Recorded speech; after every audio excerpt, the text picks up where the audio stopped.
Assalamualaikum warahmatullahi wabarakatuh. Pada praktikum pengolahan data ekonomi kali ini, coba praktek mengenai data panel dinamis.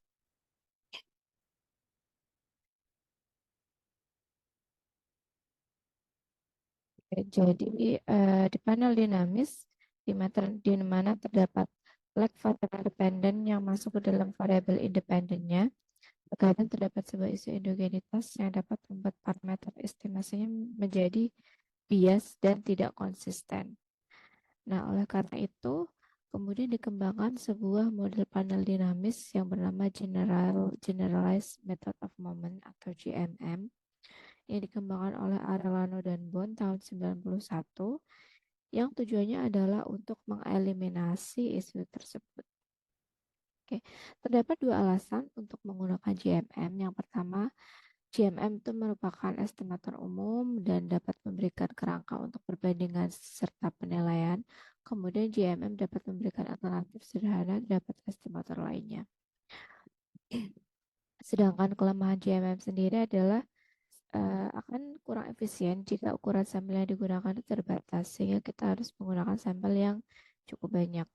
Kemudian estimator GMM memerlukan sejumlah implementasi pemrograman sehingga dibutuhkan sebuah software yang mampu untuk mengestimasinya. Nah, biasanya terdapat dua metode estimasi yang digunakan dalam estimasi GMM. Yang pertama adalah First Difference GMM atau juga bisa disebut sebagai Arellano-Bon GMM. Kemudian yang kedua adalah sistem GMM.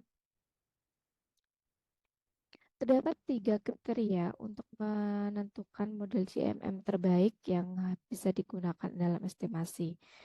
Yang mana ketiga kriteria itu harus melewati tiga uji. Yang pertama uji validitas, yaitu untuk menguji apakah instrumen valid apabila tidak ada korelasi antara variabel instrumen dan juga errornya. Kemudian yang kedua adalah melalui uji konsistensi, yang mana nanti akan diuji dengan uji autokorelasi. Dan yang ketiga adalah uji ketidakbiasan. Jadi ini harus dibandingkan dulu dengan hasil estimasi, dengan estimasi fixed effect model dan juga pool least square. Nah, GMM ini akan menjadi tidak bias jika parameter lag dari dependennya itu berada di antara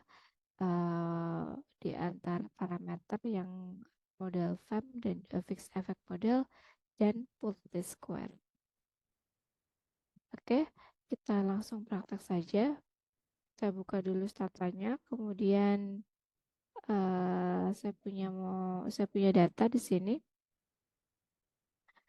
Jadi kasus kita adalah untuk menganalisis nilai tukar dan inflation targeted framework atau ETF terhadap neraca perdagangan atau trade balance. Nah, saya punya data di sini sudah ada ETF, exchange rate dan juga trade balance. Dimana trade balance-nya ini sudah dalam bentuk logaritma. Kemudian ini ada ID untuk negara karena kita menggunakan data panel. ID negaranya 1, 2, 3, atau sampai 27. Jadi ID negara ini adalah untuk ID cross section. Kemudian ID time series-nya itu menggunakan data tahunan, yaitu tahun 2000 sampai yang terakhir adalah tahun 2021. 2000 sampai 2021. Gitu. Nah, ini kita bisa copy datanya, copy semua datanya, kemudian kita buka Stata, kita buka editorialnya, data editornya. Setelah itu klik kanan paste. Nah, variable name ya. Kita sudah menggunakan kita sudah memiliki data ETF, exchange rate, trade balance, dan juga ada ID cross section dan ID tahunnya. Nah, pertama-tama karena ini adalah data panel, maka kita harus set dulu datanya menjadi data panel list data. Jadi kita harus memberitahu Stata bahwa kita akan mengestimasi datanya adalah data panel. Komennya adalah pakai xtset, kemudian ID cross section. Di sini kita pakai ID cross section adalah ID negara, kemudian ID untuk time series, yaitu kita pakai yang tahun. Nah, setelah di execute, panel variabelnya atau cross actionnya adalah ID negara dan time variabelnya adalah tahun 2000 sampai 2021, di mana datanya ini strongly balance atau seimbang, kemudian dengan deltanya 1 unit yaitu per tahun. Tuh. Oke. Kita bisa langsung masuk ke estimasi GMM. Yang pertama adalah menggunakan GMM first difference. GMM first difference. Komennya adalah pakai X tabon, XT abon, XT Arellano-Bond, kemudian klik variabel dependent, diikuti oleh variabel independennya. Variabel dependennya adalah trade balance atau neraca perdagangan, kemudian dipengaruhi oleh exchange rate, nilai tukar, dan juga inflation target framework atau ETF. Oke. Nah, kemudian di sini kita masukkan opsi Lex-nya 1 dan juga kita opsi atas pakai 2 order ya. Ordernya pakai 2 aja.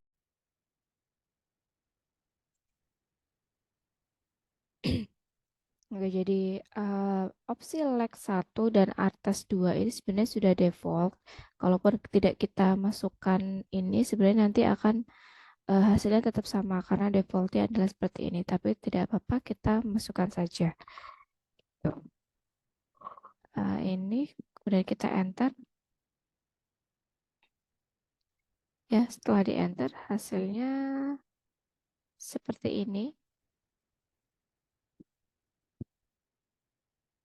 Hasilnya seperti ini ya. Xtabon, alter branch, trade balance, exchange rate, ETF.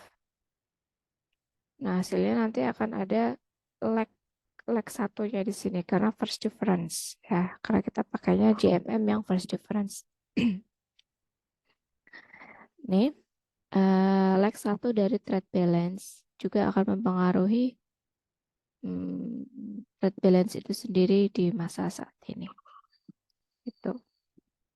Oke, ini adalah yang first difference, tapi kemudian kita harus menguji spesifikasi model. Kita harus menguji apakah ketiga kriteria yang sudah kita sebutkan tadi itu terpenuhi di model yang ini. Oke. Kita pertama adalah melakukan uji validitas. Nah, komennya adalah memakai Estat Sargan. Estat Sargan ini adalah untuk menguji validitas melalui Sargan test. Ya. Estat Sargan hasilnya di sini Sargan test of over identifying restriction, di mana H0-nya adalah over identifying restriction-nya valid atau instrumennya adalah valid. Nah, cara melihatnya, menyimpulkannya adalah melihat di probabilitas ini. Probabilitasnya adalah 0,00 atau signifikan karena dia kurang dari 0,05. Karena signifikan berarti H0 tidak dapat, H0 ditolak. Ya, H0 ditolak. Karena H0-nya adalah instrumen valid, kemudian H0-nya kita tolak, berarti kita simpulkan bahwa dengan model estimasi GMM first difference ini ternyata instrumennya menjadi tidak valid. Seperti itu. Nah, selanjutnya kita akan melakukan uji konsistensi. Uji konsistensi ini menggunakan Arellano-Bond test. Komennya adalah Estat Abon, ABOND. Oke, ini merah keluarnya. Dan di sini dituliskan attest not computed for one step system estimator with VCE. Oke, jadi ini nggak bisa dihitung ya. Nah, karena ini harus ada VCE-nya di sini. Di sini kita tambahkan VCE-nya pakai robust. Jadi supaya standar errornya nanti dirobas. Ya, opsi yang Lex 1 atas 2, kemudian kita tambahkan VCE robust. Nah, hasilnya seperti ini ya. Sebenarnya hasilnya nggak akan jauh berbeda dengan yang tadi. Oke, kemudian baru kita bisa pakai Estat Abon. Coba ya stat abonnya, uji konsistensinya sudah muncul. Oke, di sini disebutkan ini adalah Arellano-Bond test for zero autocorrelation in first difference error, di mana nolnya adalah no autocorrelation. No autocorrelation. Nah, kita melihatnya adalah di order berapa? Di order yang 2, order 2. Lihat probabilitas dari order 2. Order 2 ini adalah probabilitasnya sebesar 0,02 atau lebih kurang dari 0,05. Sehingga ini signifikan dan artinya menolak H0. Sedangkan H0-nya adalah tidak ada atau korelasi, no autocorrelation. Nah, jadi kesimpulannya di model yang ini juga uji konsistennya tidak lulus ya, karena di sini terindikasi ada autokorelasi. Sebetulnya yang tidak signifikan. Nah, selanjutnya yang terakhir adalah melakukan uji ketidakbiasan. Nah, uji ketidakbiasan ini dilakukan dengan cara melihat nilai koefisien dari lag dependent variable, ya lag dependent variable yang masuk ke independent variable tadi, ya kita bandingkan dengan koefisien yang sama dari model fixed effect dan juga pooled least square atau PLS. Nah, oleh karena itu kita harus estimasi dulu yang fixed effect dan juga yang PLS. Ya. Nah, untuk yang ini kita simpan dulu ya. Kita simpan dulu, kita simpan dulu estimasinya ya untuk first difference. Kita ulang lagi regresinya, kemudian kita estimate store, kita simpan. Saya di sini kasih nama FD first difference GMM. FD GMM. Oke, ini sudah muncul ya, sudah tersimpan di sini FD GMM. Oke. Nah, kemudian kita harus melakukan regresi fixed effect. Ya, fixed effect. Fixed effect itu komennya data panel hanya strec. strec. Kemudian di sini dikasih opsi FE atau fixed effect. Nah, tetapi di variabel independennya, karena pada GMM tadi ada lag satunya, maka kita harus tambahkan lag satu dari variable dependent secara manual. Komanya adalah pakai L besar, kemudian 1 titik, kemudian nama variabelnya, yaitu di sini L trade balance. Oke, kalau sudah kita enter, nah kita simpan dulu, kita simpan lagi dengan nama fem ya. Nah, selanjutnya kita pakai yang PLS. Nah, karena dia pooled least square, maka nggak perlu dikasih opsi. Cukup seperti ini. Kemudian kita simpan dengan nama PLS. Nah, setelah itu kita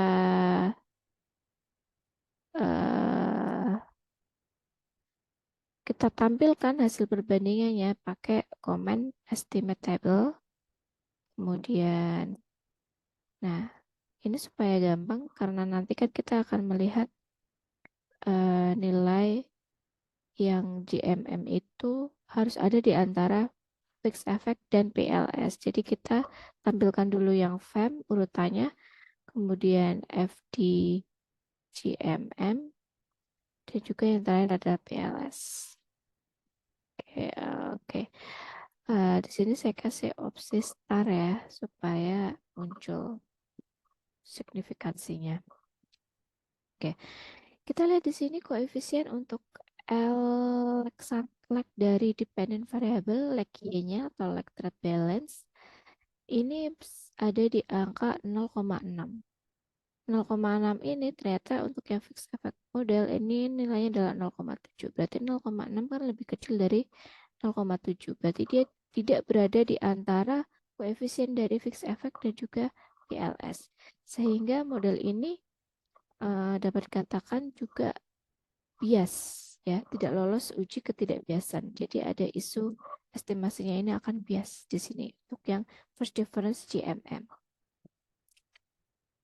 Nah, untuk yang first different GMM ternyata hasilnya tidak cukup bagus, maka kita akan mencoba menggunakan sistem GMM. Ya, sistem GMM yang pertama adalah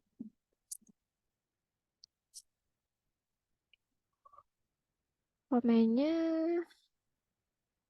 Ya, sebenarnya komennya sama ya, tapi hanya komen depannya ini harus diganti. Komennya adalah ST DP D SIS SCS ST DPD SIS trade balance. Nah, ini one step. Kita coba, kita ulangi lagi uji-ujinya mulai dari uji validitas, konsistensi, dan juga ketidakbiasaan. Oke, kita coba lihat uji validitasnya. Oke, ini masih signifikan ya. Berarti ini tetap tidak valid. Kemudian kita coba untuk uji konsistensi. Oke, stat abon. Nah, dia juga masih di 0,02, berarti masih ada autokorelasi atau dia berarti tidak konsisten. Kita coba untuk uji ketidakbiasaan ya, kita bandingkan juga. Nah, karena tadi kita sudah punya yang estimasi yang PLS, FEM, dan juga FDCMM. Nah, maka ini kita akan uh, simpan dulu hasilnya yang sistem GMM. Astor sys GMM. Oke, Oke, kita coba bandingkan sys GMM. Oke, kita akan coba bandingkan nilai koefisien dari lab dependent variable dari sistem GMM ini ada di 0,76 ya, 0,76. Sedangkan FEM-nya 0,70 dan PLS-nya 0,9, berarti koefisiennya berada di antara fixed effect dan juga PLS. Jadi sebenarnya kalau berdasarkan uji ketidakbiasaan, model sistem GMM ini sudah memenuhi syarat. Ya, sudah memenuhi syarat. Tapi berdasarkan uji validitas dan juga konsistensi, ternyata tadi belum. Sekarang kita coba untuk yang sistem GMM two step. Ya, kita coba cari apakah nanti akan hasilnya lebih bagus atau enggak. Oke. Oke, yang two step ya. Kalau two step ini mungkin bisa ya. Kita coba tuh dikasih opsi two step. Ya, bisa ya. Oke. Jadi yang tadi yang one step terus dikasih opsi two step. Two step. Dikasih opsi two step. Dua langkah. Kemudian kita ulangi ujinya, uji validitas. Oke, stat sargan. Ya, ini probabilitasnya jadi satu ya, sempurna. Yang mana sebenarnya nggak terlalu bagus sih kalau sempurna, tapi karena dia lebih dari taraf signifikansi, kita bisa simpulkan bahwa model sistem GMM yang two step ini dia sudah valid instrumennya karena lebih dari taraf signifikansi. Oke, sekarang kita coba yang konsistensi. Ya, kita coba yang konsistensi. Kayak hasilnya untuk yang order 2 ini adalah sebesar 0,09 atau lebih dari 0,05. Ya, sehingga bisa kita simpulkan juga bahwa model sistem GMM yang two step ini tidak ada isu autokorelasi. Sehingga dapat kita katakan sudah konsisten, tidak seperti yang sistem GMM one step dan juga yang first difference. Tuh. Oke, kemudian yang terakhir yaitu uji ketidakbiasaan. Ya, kita estimasi lagi, kemudian kita simpan lagi dengan nama sysGMM. Sini sysGMM two step, ya two step. Nah, kita coba tabelkan lagi, tabelkan ya, tabelkan sys GMM two step. Kita lihat hasilnya ya, sys GMM two step. Ini ya, hasilnya di 0,0,77. FEM-nya itu fix efeknya adalah 0,70 dan BLS-nya 0,93 ya. Jadi model sistem GMM yang two step ini dia sudah memenuhi kriteria ketidakbiasan karena nilainya berada di antara fixed effect dan juga worst least square. Nah, karena sistem GMM ini tadi sudah memenuhi ketiga syaratnya, berarti dapat kita simpulkan bahwa sistem GMM yang two step itu yang seharusnya kita gunakan untuk melakukan estimasi atau interpretasi. Ditarik kesimpulannya, nah bisa dari yang two step saja. Dan sudah memenuhi semua kriterianya. Oke. Nah, kemudian apa sih sebenarnya fitur tambahan fitur tambahan yang ada di sistem dinamik ini? Sorry, panel dinamis. Ya, sebenarnya yang bisa membedakan dengan panel biasa itu adalah karena ada ininya ya. Ada nilai lag dari variable dependent yang masuk ke variable independent. Nah, ini juga bisa sebenarnya kita gunakan nilai ini. Kita gunakan untuk melihat konvergensi nilai Y antar cross section, antar panelnya, antar cross section, yaitu cross sectionnya kan tadi negara ya, antar negara. Nah, ini akan menunjukkan seberapa cepat nilai variabel dari trade balance atau neraca perdagangan antar negara akan semakin seragam, atau dengan kata lain tingkat ketimpangannya itu akan semakin berkurang. Nah, ini untuk melihat seberapa cepat sih konvergensinya gitu untuk semakin cenderung menuju ke arah yang sama gitu. Ini bisa kita hitung dengan cara uh, melokkan dari nilai koefisien lag dependent variable itu sendiri, yaitu ini ya, L ya ini. Ya, ini yang harus kita lokkan. Nah, tapi lognya ini diminuskan. Lognya diminuskan. Jadi kita bisa coba hitung display minus log. Jadi lognya diminuskan dari mana nilainya yang dilogkan? Dari ini nih. Ya, dari koefisien variabel lag dependent variable. Sudah ketemu hasilnya adalah di 0,2495 atau sekitar 24,95%. Atau kalau kita bulatkan ya berarti sebesar 25%.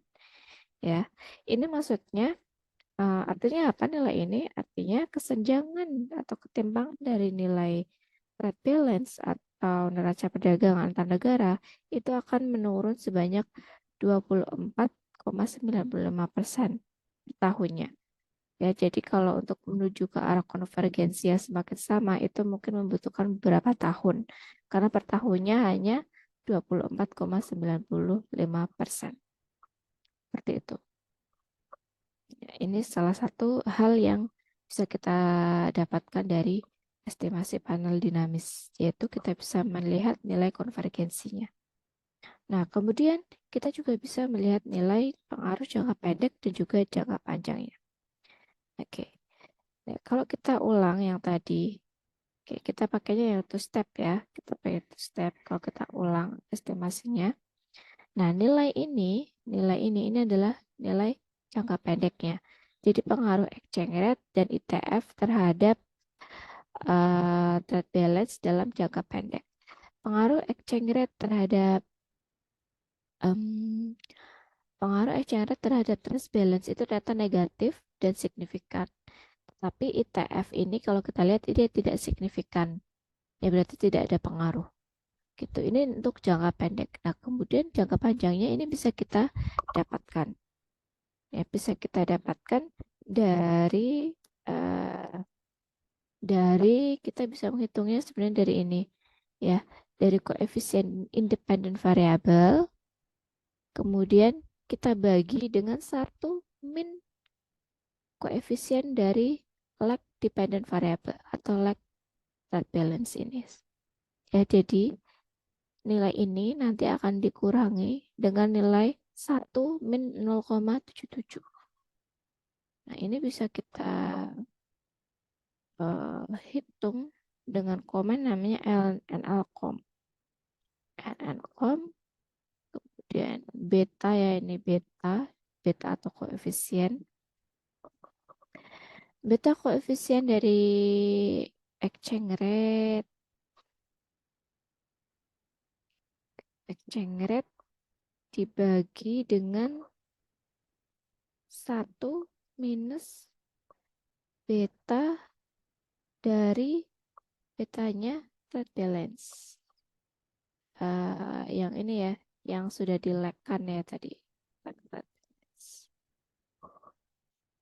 balance. Kemudian dikasih tanda kurung 2 kali.